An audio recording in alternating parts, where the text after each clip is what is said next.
what I'm going to do right now is I'm going to turn this over to Mitzi because she's going to discuss with you the affiliate groups, which is where you guys are started at. This is where the base of your relationship with ICOS is and how you can move forward with that. So, Mitzi. Hi, as Stephanie said, I'm the National Director for the affiliate groups, and I've been with ICOS for 2 years now. Seems like forever. Once you get started, you never get to do anything else with your life. Ask my husband, except I don't know where he's at. Anyway, I think we're pretty much all agreed that we woke up in the early part of 2009. And what we weren't doing at that time was we weren't following the Constitution. I mean, us personally. Because it's one of our obligations is to not trust your representatives. I mean, the founders were very clear on that. You don't trust who you elect to office. You watch them like a hawk. And you make sure that they're representing you and that they're following the Constitution. We weren't doing that. So we woke up to a mess. I was very frustrated. I didn't know what to do. I spent 4 months listening to Glenn Beck. I went off and I signed up for 14 months of 2 hours a week Constitution class. I did all these things to figure out where do we go from here? What do we do? Well, the Tea Party started, so it's following what they're doing, what's going on there and everything. And then I got on as Mom. I don't know if any of you, great off Glenn Beck, yeah. I got on there and somebody put in the California thing, if you want to get good candidates, go check out iCaucus. So I went to iCaucus and I'm like, oh my God, they are actually looking because we have to elect candidates who are our representatives. So that brought me to iCaucus. I sent an email to the state director at the time. She says, oh, would you like to be the district leader for District 22 since that's where you're at? Blah, blah, blah, blah, blah. And that roped me in. So anyway, I did go with an endorsed candidate. We got one vetted in our county. And we ran him, our Republican congressman, who I'm not afraid to say the name, Kevin McCarthy. His campaign manager, his guy that runs all his stuff, is named Mark Abernathy. Mark Abernathy and his wife Kathy own a lobbyist organization in Bakersfield, California. Guess what? Our candidate was out of the Conservative Republican Assembly. Ronald Reagan's conscious of the Republican Party. He went through our vetting process. He was endorsed. They come up with their third candidate they're looking for. They took our guy out with lies, innuendo, you name it. They hacked his emails. I'm just trying to give you a picture here. I know the corruption in the Republican Party. I mean, they did everything. This guy finally, this is from the 2010 election, right before the primary they did this. The guy that did it just now pled guilty. It took that long. So of course, doing it right before the election, or right before the primary, they get all this stuff out there. There's no way to combat it that quick. So we were in a learning process, learning how to do this, how to campaign for a candidate, how to get the stuff out there. No money, no experience, nobody that's ever been in politics. But we learned a lot. And getting 38 candidates out of a group of people who were totally grassroots across this nation in 2010 is quite an accomplishment. You know, that's 13 of them in Congress and the other ones spread across the country. And for California to get 3 of them elected was fantastic. So one of the things, though, that we found, we worked our bottoms off. I and another girl started the local Tea Party in our area.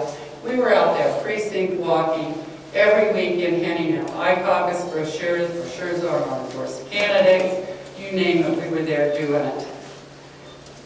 We didn't have luck in a lot of places across the country, and the reason was we didn't have enough people. We cannot, as iCaucus, get enough people ever sign up to be members of iCaucus to get candidates elected. But we can offer our services, which we did to your leadership. They accepted and they affiliated with us. What that means is iCaucus in getting constitutional, and I'm talking constitutional, fiscally conservative, limited government, what I guess? Adherence to the Constitution, limited government. Yeah, Constitution, adherence to the Constitution, okay. If you agree with those, let's go find a candidate to do it.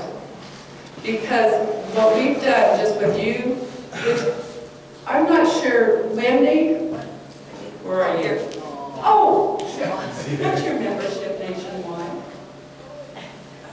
About 5,800 right now. Yeah, I thought it was more than that. It is if you have Facebook. Yeah, Facebook. You have double if you have Facebook too. Yeah. Okay, so let's say about 10,000. Sure, why not? What did we have? Well, we had it, the 2010 election, we had about 11,000. We had 11,000 in the 2010 election. So they were maybe getting an endorsing, maybe they weren't doing anything. What I'm trying to get across is, right now I think we're around 14,000. Okay, our mailing list is 14,000, okay? So if it took us 10,000 to get 38 candidates elected nationwide, and you guys come in with 6,000 members, you've just put us up to 20,000. You're not our only affiliate group. We have a lot of local groups too. As our numbers increase, and this is not, I'm not trying to sell you, don't join iCaucus, stay in your affiliate group, unless you really want to do something with the candidates and campaigning. I know, I mean, you gotta keep me straight here. My point is, the more affiliate groups that join with iCaucus to get constitutional, fiscally conservative, limited government candidates elected, the quicker we can get our nation back on track. And so that was what we were missing in 2010. We didn't have the boots on the ground because we had no affiliate groups. And when this came up, and I don't think I volunteered for this position, it was like, will you do this? That's not actually volunteering, that's more like pointing the finger. But because this other friend and I started our Tea Party because of iCaucus, because we saw the potential there. And so we started a local Tea Party. So we're affiliating with these different groups because Sons of Liberty out in Kern County, California, when we find somebody to run against Kevin McCarthy, can help us get that candidate elected. Yeah. Oh, yeah, right, catastrophe, okay. That's my point, you guys are spread across the nation. So we're going to have, right now I'm the only affiliate group liaison, there might be one other, but I'm going to be finding people down to the district level. So if you guys find a candidate in your district, your home, that you want to run against whoever's in Congress, you're an affiliate group now, you're part of us. You can come in and recommend that candidate if your group's, you don't agree with, thinks this is the guy that's here, we can run him through the endorsement process. You're part of that process. You can be involved with the interview. You can be involved with all that. You're involved with the voting on whether to endorse or not.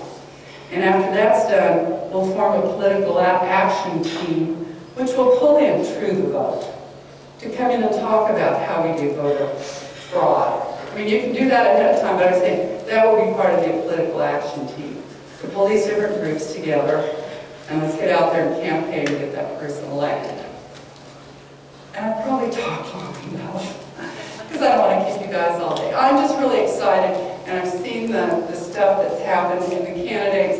And when Stephanie mentions the accountability, she didn't near give you the picture of what that is. We have we have the Sentinel team for the House of Representatives and the Senate. They look at every bill that comes before Congress. They decide if it falls under one of our three criteria. Is it going to increase the budget? Is it going to take away freedoms? Is it it going to make the federal government more powerful? Or whatever? Violate the Constitution, expand the government, or spend Spend more more money. money. And if it is, then they get the vote that every person in Congress voted on that. And they watch every one of our endorsed candidates because they get scored. If they do something that's in violation of what they committed to with us, they get notified on that. So we are taking part of the issue that I, as a citizen, am not going to follow what Congress is doing, although I should be. It's my obligation. But if I can have iCaucus do that accountability for me, and I stay in touch with iCaucus and what's going on with these representatives, I mean, if we endorse a candidate and he votes opposite of what we want, there can be an email blast out. Everybody write to that congressman and say, you blew it, buddy.